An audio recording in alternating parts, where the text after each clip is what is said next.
Greetings, everyone. It's DVD collection update time again. Roll it!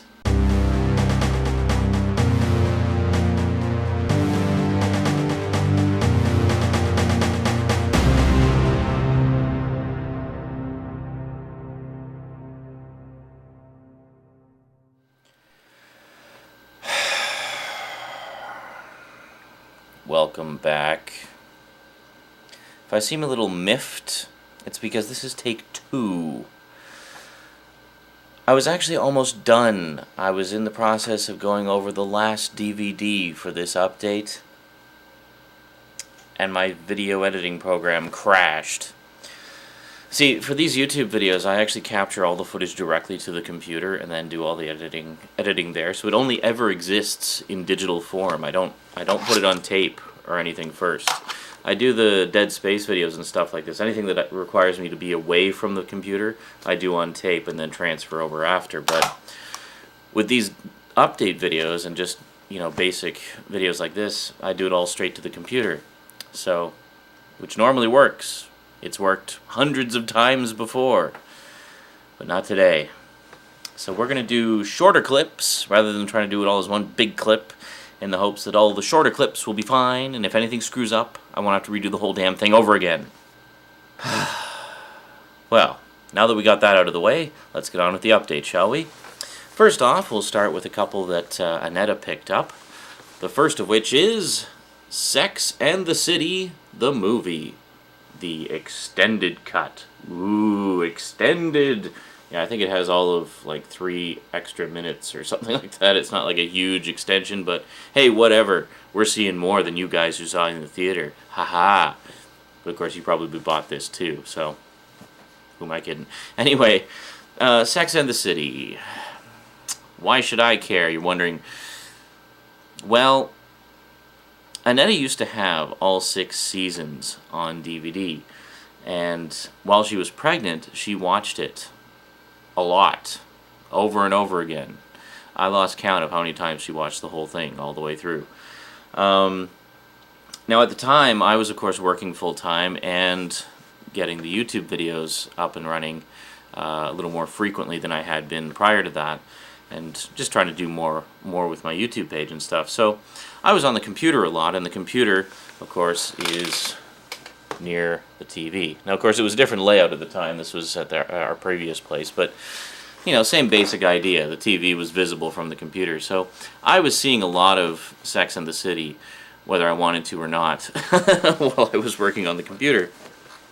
And occasionally I would just, hear a line or something and that I thought was funny. And eventually I just started sitting down and watching it with her. So in the end, I actually ended up seeing the entire series probably about 1.5 times, probably almost twice actually, all the way through.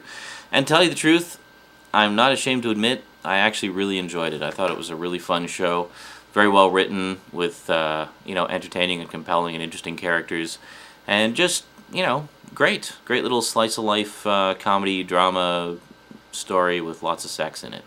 How can you go wrong?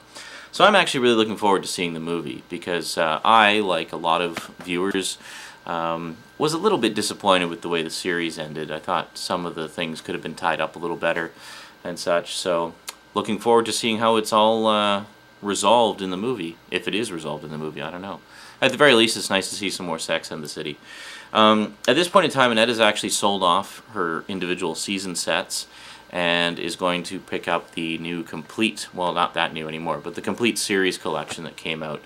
No word on a Blu-ray release, but that doesn't really surprise me, because as far as I know, it was all, even though it was filmed on film, I don't know if it was mastered on film. Like, how a lot of shows are filmed on film, but actually all the editing and post-processing is done on video. I don't know if that was the case with Sex and the City, but it wouldn't surprise me. Anyway, no Blu-ray, plus it wasn't done widescreen, so it would be full screen on Blu-ray, and you really want widescreen on Blu-ray because high def is widescreen. Anyway, she wants to pick up the complete series set. It's in this nice kind of pink fuzzy box. One thing that was kind of an irritation though is it was very nice that we got the extended version on Blu-ray. However, shortly after the initial release of the movie on DVD and Blu-ray, of which this was a part, they put out a big super duper deluxe boxed set edition of the movie, which actually, you know, aesthetically would go quite nicely with the complete series set. It's also pink. It's a different kind of material on it. But anyway, it's a very nice box set. It looks like it has a lot of swag in it, and you know, it'd be a treat for any fan of the show and or the movie. But this boxed set only came out on DVD. There's no Blu-ray version of it. Like, come on! Give us a break here. I mean, you want us to buy your Blu-ray editions, put the same shit on Blu-ray that you're putting on DVD. Do what Warner Brothers has been doing, that I've been talking about I don't know how many times. You know, just put the same content out on both formats and let the consumers decide from there. Anyway, regardless of that, we wanted to have the movie in the best possible quality, and there are a few extras on here. It's not like it's totally bare bones. And it is the extended cut, which is nice. So you get that few extra fleeting minutes of Sex and the City action. Action, adventure, and drama. So there you go. Sex and the City, the movie, extended cut, on Blu-ray. The latest addition to Annetta's collection. Now, the next thing that Annetta picked up really surprised me, actually. I was both surprised and delighted, because to me it said that, over the time we've been going out, it became quite clear to me that Annetta didn't really know a lot about horror movies, or wasn't a big horror movie fan. So I've kind of taken it upon myself to introduce her to some of the all-time greats in the genre. And, what she can stomach anyway. I don't really show her a lot of the gorier stuff, like the Friday the 13th movies and whatnot. But things like Nightmare on Elm Street, and she likes a lot of the Italian horror, actually, like Dario Argento and Lucio Fulci and stuff like that. So she's warming up to the genre and realizing that it's not really all that scary after all. Anyway, I guess some of that edumacation rubbed off on her, because I didn't even see this on the shelf. She showed it to me, and she bought it for her collection. Fantastic Flesh, the Art of Makeup Effects. Specifically horror makeup effects, as you can probably tell from the cover. This is a really cool, it's fairly short, it's only an hour long, and fortunately she got it fairly cheap, it was under 20 bucks. But this looks like a really cool documentary. Listen to this. It's got interviews with Quentin Tarantino, George Romero, Josh Brolin, Greg Nicotero, Howard Berger, John Carpenter, Simon Pegg, Eli Roth, Rob Bottin, Robert Rodriguez, Tom Savini, Wes Craven, John Landis, Mick Garris, and Dick Smith. And features clips from Frankenstein, The Exorcist, Planet of the Apes, The Chronicles of Narnia, An American Werewolf in London, The Thing, Grindhouse, Sin City, Transformers, Day of the Dead, Kill Bill, Total Recall, Cabin Fever, The Howling, and much more! So it sounds like it's a pretty loaded show with interviews with a lot of notable people in the biz. So, worth checking out.